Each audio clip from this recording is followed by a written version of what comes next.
Assalamualaikum warahmatullahi wabarakatuh. Saya Fazira Sarlia Putri dengan NIM 21102040446 kelas 3A Tadris Biologi mata kuliah Ekologi Tumbuhan dengan dosen pengampu Bapak Hendra Ladirman SSI MPD. Baiklah, di sini saya akan menjelaskan tentang faktor lingkungan dengan subbab sebagai berikut. 1. Hubungan organisme dengan lingkungan. 2. Iklim. 3. Tanah. Faktor lingkungan. Faktor lingkungan adalah setiap faktor yang berpengaruh pada kehidupan pada suatu organisme dalam proses perkembangannya. Faktor lingkungan dibagi menjadi 3, yaitu bersifat fisik, kimiawi, dan biologis. Faktor fisik dan kimiawi merupakan faktor lingkungan yang bersifat non-biologis. Contoh faktor fisik yaitu suhu, cahaya, kelembapan, angin, dan lain sebagainya. Contoh faktor kimiawi yaitu air, garam mineral, logam, dan lain-lain. Sedangkan faktor yang bersifat biologis atau biotik yaitu organisme yang berpengaruh terhadap organisme lain. Tumbuhan dan hewan dalam ekosistem merupakan bagian komponen biotik. Komponen ini akan menyesuaikan diri terhadap kondisi lingkungan tertentu. Dalam hal ini, tidak ada organisme yang mampu berdiri sendiri tanpa dipengaruhi oleh kondisi lingkungan yang ada, dan harus ada kondisi lingkungan tertentu yang berperan terhadapnya dan menentukan kondisi hidupnya.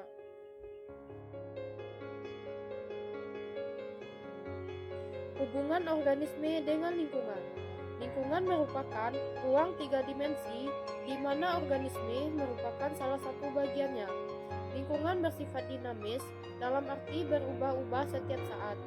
Perubahan dan perbedaan yang terjadi baik secara mutlak maupun secara relatif dari faktor-faktor lingkungan terhadap tumbuh-tumbuhan akan berbeda-beda menurut waktu, tempat, dan keadaan tumbuhan itu sendiri. Kehidupan sebetulnya adalah proses pertukaran energi antara organisme dan lingkungan. Melalui tumbuhan hijau, energi sinar matahari diikat dan diubah menjadi energi kimia dalam bentuk senyawa gula. Sifat dan susunan tumbuhan sangat dipengaruhi oleh keadaan lingkungannya. Setiap bentuk dari organisme atau bagiannya yang memungkinkan organisme itu hidup pada keadaan lingkungan tertentu disebut adaptasi. Adaptasi dimungkinkan oleh faktor-faktor keturunan atau gen. Gen itu menentukan sifat potensial individu organisme. Organisme ini akan berkembang atau tidak tergantung dari faktor-faktor lingkungan yang sesuai. Masing-masing gen memerlukan keadaan lingkungan tertentu untuk dapat bekerja. Makin beraneka ragam keadaan lingkungan, makin beraneka ragam sifat makhluk hidup. Mutasi menambah keanekaragaman dan daya penyesuaian diri terhadap lingkungan. Adaptasi dan seleksi menyebabkan timbulnya evolusi yang melahirkan beribu-ribu jenis makhluk hidup di dunia. Jadi, antar organisme dan lingkungan terjalin hubungannya erat dan bersifat timbal balik. Tanpa lingkungan organisme tidak mungkin ada. Sebaliknya, lingkungan tanpa organisme tidak berarti apa-apa.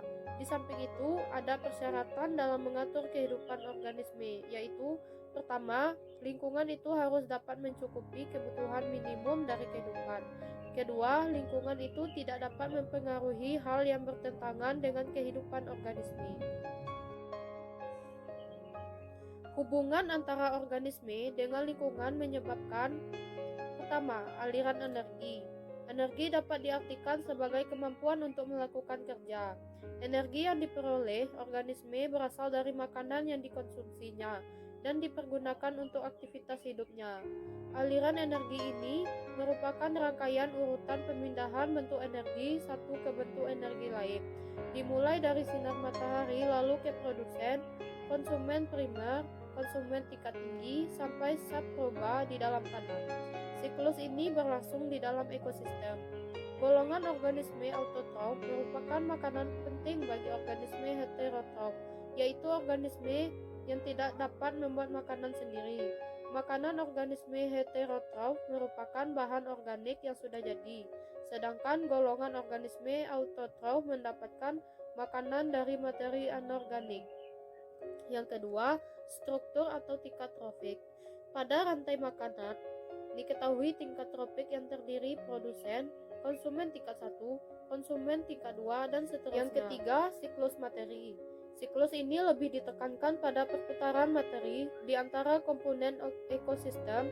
Materi yang menyusun tubuh makhluk hidup berasal dari lingkungannya.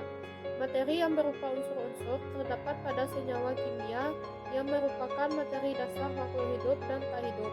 Materi itu antara lain siklus air, siklus oksigen, siklus karbon, siklus nitrogen, dan siklus sulfur. Siklus materi dimulai dari produsen dan kembali lagi ke produsen. Diawali dengan produsen yang menghasilkan makanan, dimanfaatkan oleh konsumen. Bila konsumen mati, maka akan diurai oleh dekomposer atau bakteri yang menghasilkan materi organik yang akan digunakan produsen lagi, karena merupakan siklus, jadi terjadinya terus-menerus. Yang berikutnya yaitu keberagaman biotik. Dalam suatu ekosistem terdapat lebih dari satu organisme yang menempati ruang tertentu. Hal ini disebabkan karena suatu organisme tidak dapat hidup tanpa organisme lain. Dalam ekosistem, komponen biotik saling mempengaruhi dan berinteraksi satu sama lain. Dan yang terakhir, pengaruh abiotik. Keberadaan suatu organisme pada habitat tertentu adalah hasil perpaduan dengan keadaan lingkungan setempat.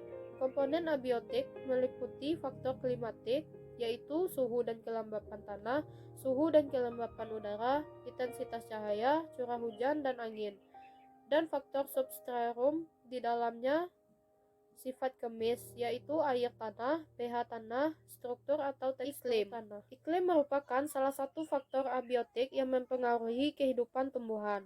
Iklim memegang peran penting dalam penentuan jenis kultivar tanaman yang dapat dibudidayakan dalam penentuan hasil akhir.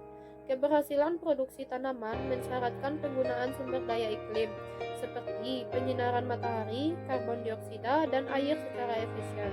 Faktor iklim sangat menentukan pertumbuhan dan produksi tanaman.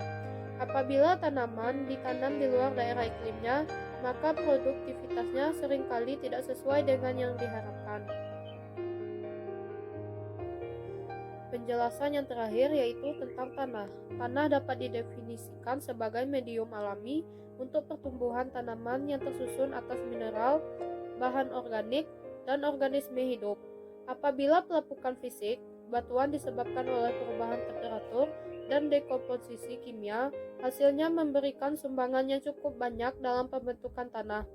Kegiatan biologis seperti pertumbuhan akar dan metabolisme mikroba dalam tanah berperan dalam membentuk tekstur dan kesuburan tanah. Sekian penjelasan saya tentang faktor lingkungan. Jika terdapat kesalahan, saya mohon maaf. Wassalamualaikum warahmatullahi wabarakatuh.